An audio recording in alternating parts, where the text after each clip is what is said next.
ఎలా అనిపించింది అన్న దగ్ లైఫ్? టగ్ లైఫ్ సినిమా చూసినాం, మాకు మొత్తం దగ్గు వచ్చేసి సినిమా చూస్తే.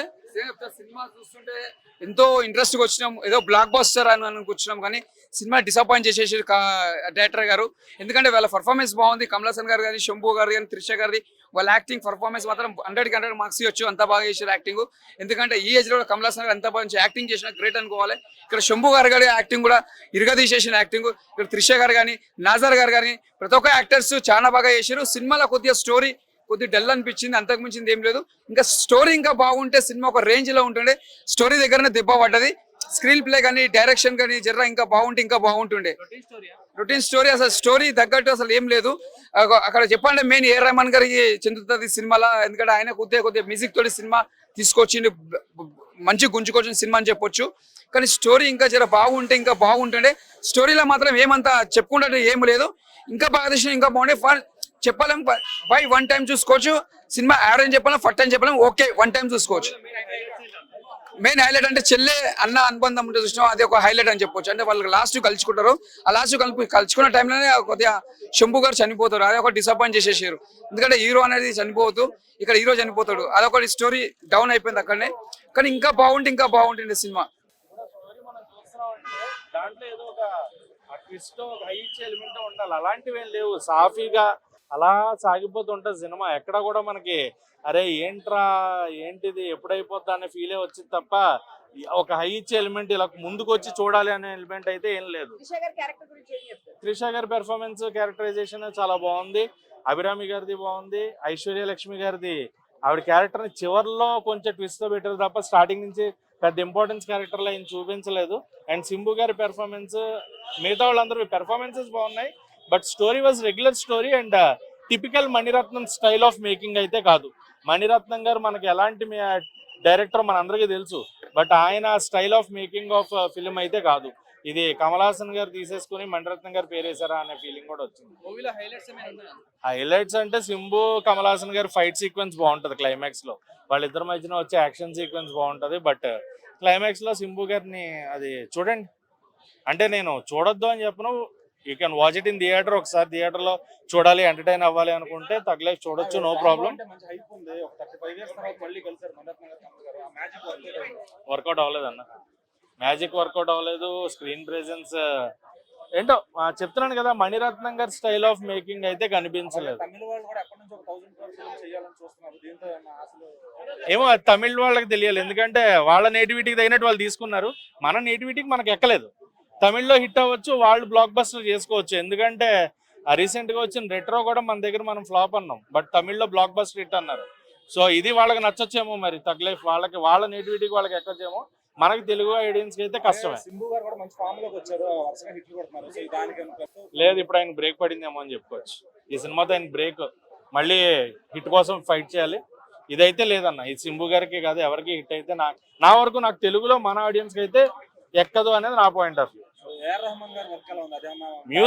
మ్యూజిక్ కూడా ఏమో ఏఆర్ రెహమాన్ గారి మ్యూజిక్ అంటే మనం ఆ హైప్ ఎక్స్పెక్ట్ చేస్తాం. మధ్యలో కొన్ని షార్ట్స్ లో మటుకు చాలా బాగుంది BGM, but regular routine BGM. మిగతాదంతా కూడా కొత్త బీజిఎం, కొత్త వర్కౌట్ ఎఫెక్ట్ అయితే ఏం కనిపించలేదు. Regular BGM. ఏఆర్ రెహమాన్ గారి నుంచి అంత క్రియేటివ్ వర్క్ అయితే చేయదు, కష్టమే. ఇప్పుడు కష్టమే, మేబీ మళ్ళీ ఇంకేమైనా చేసుకుంటే అవ్వచ్చు. బాగుందండి, చాలా బాగుందండి. మీరు సినిమా వాచ్ చేసి అప్పుడు మీరే రేటింగ్ ఇచ్చుకోండి. Thank you. చెప్తున్నారు ఏజ్ లో అవసరమా అని కూడా చెప్తున్నారు. అవసరమా అది ఇది కాదు కానీ, but as a story there is nothing new to offer. That's it. మీకేం నచ్చలేదు? కొన్ని సీన్స్ బాగున్నాయి అంతే. ఓవరాల్ గా సినిమా బాలేదా? ఓవరాల్ గా ఇట్స్ ప్రెడిక్టబుల్. మాత్రం అసలు చాలా పేషెన్స్ గా కూర్చోబెట్టాడు. ఫస్ట్ హాఫ్ వరకే అసలు మీకు ఆ పేషెన్స్ అనేది ఫస్ట్ 30 minutes లోనే తెలిసిపోతుంది. అసలు ఏ మూవీ అయినా ఏదైనా ఒక పర్పస్ తెలుస్తుంది, అంటే వీళ్ళు దీనికోసం నడిపిస్తున్నారు స్టోరీ అని. కానీ అసలు ఈ సినిమాలో దేనికి నడుస్తుందో, అసలు ఏ పర్పస్ ఏంటిదో అసలు ఏం అర్థం కాలేదో. లాస్ట్లో మాత్రం ఒక కంక్లూజన్ ఇచ్చాడు, బ్రదర్ అండ్ సిస్టర్ అనేది. అసలు అది ఆ స్క్రీన్ ప్లే అనేది మరి మణిరత్నం గారి లెజెండ్కి మరి ఎలా అనిపించిందో తెలియదు. మణిరత్నం గారి మూవీస్ స్లో పాయిజన్గా ఎక్కుతాయని తెలుసు. లవ్ స్టోరీస్కి చాలా మూవీస్ ఉన్నాయి, కానీ అట్లాంటి లెజెండరీ డైరెక్టర్ ఇట్లాంటి యాక్షన్ ఫిలిం కి తీస్తున్నాడంటే ఎంతో కొంత ఎక్స్పెక్టేషన్స్ తోటి వస్తాం, కానీ ఆ ఎక్స్పెక్టేషన్స్ ని రీచ్ అవ్వలేరు. ఎందుకో శంకర్ గారు కూడా గేమ్ చేంజర్ అట్లా రీచ్ అవ్వలేకపోయారు.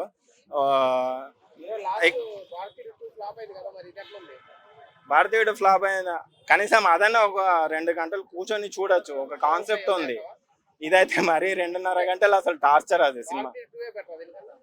దీనికన్నా కంపారిజన్ చేసుకుంటే భారతీయుడు 2 చాలా బెటర్.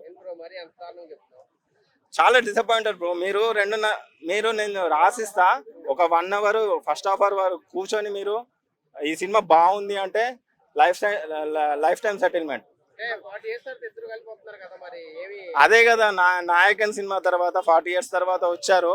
అసలు మళ్ళీ మణిరత్నం గారి లెజెండ్ ఒక యాక్షన్ ఫిలిం లో తీస్తున్నారు అంటే అసలు చాలా ఎక్స్పెక్టేషన్స్ తోటి వచ్చారు, కానీ ఆ ఎక్స్పెక్టేషన్ ని 0.01% కూడా రీచ్ అవ్వలేదు. నేను కమల్ హాసన్ ని యాక్చువల్ గా విక్రమ్ తర్వాత భారతీయుడు తీశారు, డిసప్పాయింట్ చేశారు. ఓకే సరే ఒక సినిమా వస్తుంది ఒక సినిమా పోతుంది అనుకున్నాం, అట్లీస్ట్ ఈ సినిమా అయినా వస్తుందని చూసాము. ట్రైలరే నాకు సోగా అనిపించింది. సరే ఇక ట్రైలర్ చూసి మనం మోసపోవద్దని అక్కడ రిలీజ్ చేయకపోవడమే బెటర్ నన్ను అడిగితే. డబ్బులు బొక్క. ఇప్పుడు ఆల్రెడీ జాక్ సినిమాకి సిద్ధు రిటర్న్ ఇచ్చేసాడు, వీళ్ళు కూడా కమల్ హాసన్ ఇట్లా రిటర్న్ ఇచ్చేస్తే అదే ఇక అంటే producer come director cum writer కాబట్టి పెద్ద లాస్ ఉండదు. మేబీ నాకు ఒకటే అర్థం కావట్లేదు భయ్య, మెయిన్ గా డెబ్యూ డైరెక్టర్స్ డెబ్యూ హీరోస్ మంచి మంచి స్టోరీస్ మంచి స్క్రీన్ ప్లేస్ వస్తున్నారు. లెజెండరీ యాక్టర్స్ లెజెండరీ డైరెక్టర్స్ మరి ఎందుకు వాళ్ళకి స్టోరీస్ దొరకట్లేదా, వాళ్ళకి స్క్రీన్ ప్లే మరి మర్చిపోతున్నారా అర్థం కావట్లేదు. అందరూ డిసప్పాయింట్ చేస్తున్నారు. ఎవరైతే డెబ్యూ డైరెక్టర్స్ వస్తున్నారో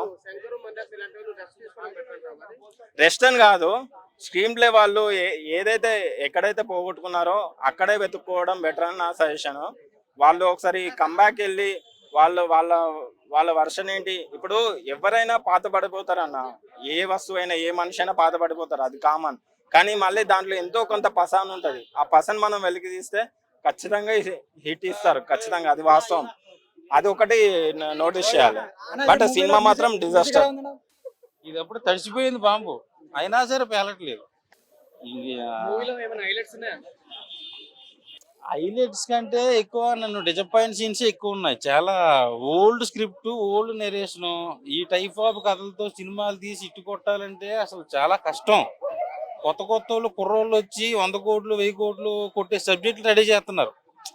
మన కోట్లు అని సినిమాలు అండి. సింపుల్ గా చెప్పాలంటే నీకు ఇలాంటి కమల్ హాసన్ గారు లాంటి ఆయన్ని, శంభు గారు లాంటి పెద్ద పెద్ద హీరోలను పెట్టుకుని ఇలాంటి సినిమాలు తీస్తే మీ మీద ఉన్న గౌరవం కూడా పోతుంది. మణిరత్నం గారి మీద ఉన్న గౌరవం. దయచేసి ఇప్పటికైనా ఒక 2-3 సంవత్సరాలు గ్యాప్ తీసుకుని కొత్తదనంగా కంటెంట్ ఉన్న సినిమాలు తీస్తే ముందు ఏమైనా ఫ్యూచర్ ఉంటుంది ఆయనకి. లేదు ఇలాగే తీస్తానంటే మాత్రం చాలా కష్టం అయిపోతుంది. ఈ 2.5 కావాలి పడుకుంటే బెస్ట్ ఏమో ఇంట్లో. తెలుగు ఆడియన్స్ నచ్చుతుంది సినిమా? నాకు నచ్చలేదండి, ఎవరికి నచ్చదు. నేను చెప్తున్నాను, అన్నయ్య చెప్పింది అయితే 100% కరెక్ట్. 2.5 గంటలు మీకు చాలా ఓపిక ఉంది, మాకు ఏ టైం లేదు, మాకు చాలా టైం ఉంది అండ్ మేము కదలకుండా కూర్చుంటాము అంటే సినిమా చూడండి.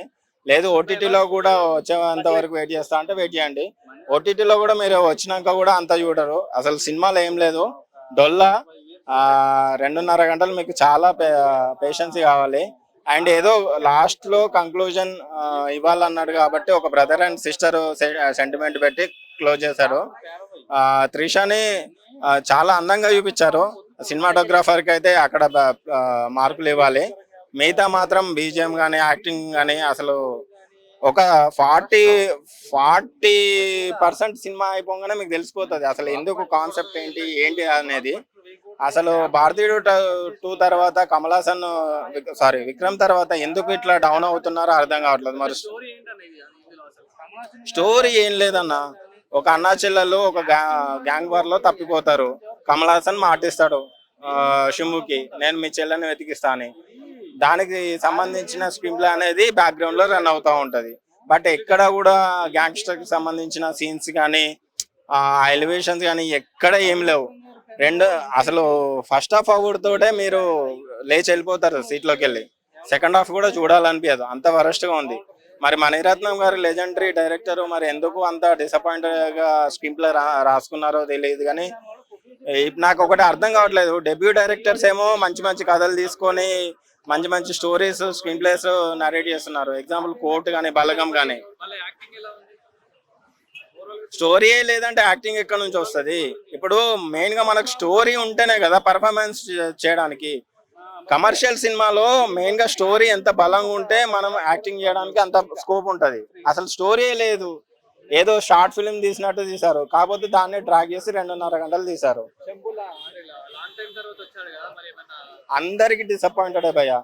త్రిషాక్ కానీ, కమల్ హాసన్ కానీ, శంభుక్ కానీ, అభిరామికి కానీ అసలు వాళ్ళ క్యారెక్టర్స్ ఏదో స్టోరీకి తగ్గట్టు రన్ అవుతా ఉంటాయి. అసలు ఎక్కడ కూడా ఒక నచ్చిన సీన్ అంటూ ఒక్కటి కూడా ఈ సీన్ బాగుంది, ఇక్కడ ఈ ఎలివేషన్ బాగుంది అనేది ఎక్కడా లేదు. నేను ఒకటే చెప్తున్నా, డబ్బులు బొక్క, డబ్బులు ఎవరికి ఊరికే రావు.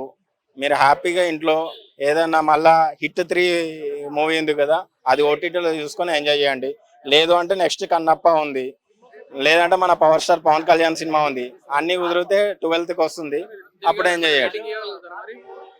రేటు 1.5 to 2, அது கூட வரஸ்ட். அசல் அது இவ்வளவு కానీ ஏதோ இவ்வாறு. ஸோ எஸ்டிஆர் கோசம் தான் நான் வந்தேன். ஸோ கம்மலும் எஸ்டிஆர்னு பார்த்தா 2 ஈக்குவலாக தான் இருக்குது. பட் நான் வந்தது எஸ்டிஆர் கோசம் தான். ஓகேங்களா, படம் நல்லா தான். நான் செகண்ட் ஹாஃப் மட்டும் இதே தான் சொல்லிட்டு இருக்கேன். ஸோ அவங்க அண்ணன் அடிக்கிறத மட்டும் கொஞ்சம் சிம்பிளாக மர்டர் பண்ண மாதிரி இருந்தது, வேற ஒன்று. சாரி ப்ரோ, தமிழில் சொன்னீங்கன்னா நல்லா இருக்கும். தமிழ் தான் ப்ரோ. கிளைமேக்ஸ் சண்டை செம்மையாக இருந்தது ப்ரோ. ஃபைட் சீன் நல்லா இருந்தது. ஸோ மணிரத்னம் பார்த்தீங்கன்னா அந்த காதல் தான் சொல்லுவார், பார்த்தா இந்த படத்தில் நல்ல ஃபைட் சீன் நல்லா வச்சிருக்காரு. எஸ்டிஆர் தான் ப்ரோ ஹைலைட், வேற ஒண்ணுமே இல்லை ப்ரோ. எஸ்டிஆர் மட்டும் தான். 2 ஈக்குவல் தான் ப்ரோ. கமல் 2 ஈக்குவலா தான் இருக்கும். ஃபைட் சீன் நல்லா இருக்கு. ஸோ படம் நல்லா தான் இருக்கு, எல்லாரும் நல்லா பார்க்கலாம். ஓகே. திரிசா நம்மளுக்கு வேணாம் ப்ரோ, நம்மளுக்கு எஸ்டிஆர் தான் ப்ரோ. ரொமான்ஸ் கமல் நல்லா ரொமான்ஸ் நல்லா 2 பேருக்கும் பண்ணியிருக்காதுல. 2 நல்லா தான் இருக்கு. 2 வச்சிருக்கலாம், தனித்தனியா வச்சிருந்தாப்புல, அதுதான் கொஞ்சம் இதா இருக்கும்.